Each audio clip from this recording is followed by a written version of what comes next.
International companies have long focused on China as a hot spot for production and sales, with its cheap labor and boundless supply of consumers.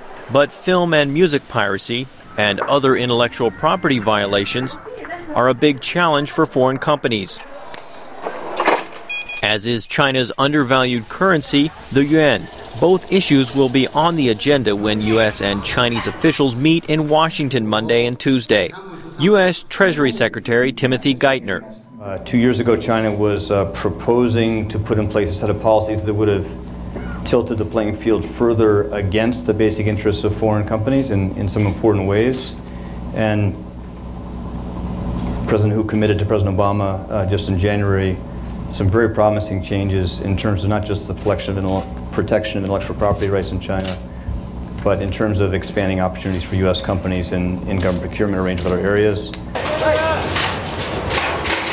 Chinese authorities appear to be stepping up efforts to clamp down on piracy. They have begun a pilot program to ensure state enterprises only use legal computer software, and the yuan is gradually rising. We want to see the exchange rate appreciate more rapidly. I think that's important to China now. You're hearing Chinese officials recognize more directly in public now that they need to do that to help underpin an effective strategy to contain inflation risk domestically and the risk of greater, what you might call euphoria bubbles in real estate prices.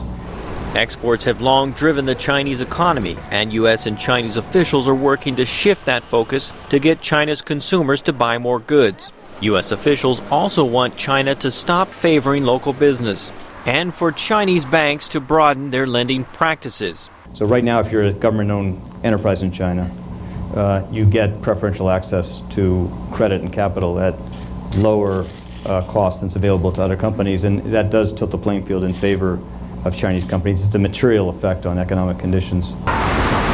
Beijing is likely to continue to press Washington for greater access to the U.S. market and push for an end to U.S. export restrictions on advanced technology, especially with military uses.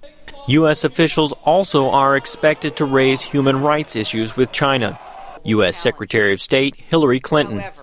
We remain deeply concerned about reports that since February, dozens of people, including public interest lawyers, writers, artists, intellectuals, and activists, have been arbitrarily detained and arrested. U.S. officials say the broad-ranging meetings are important because they will help set the agenda for what is becoming the world's most important economic relationship. But analysts say no major breakthroughs are expected. William Ide, VOA News, Washington.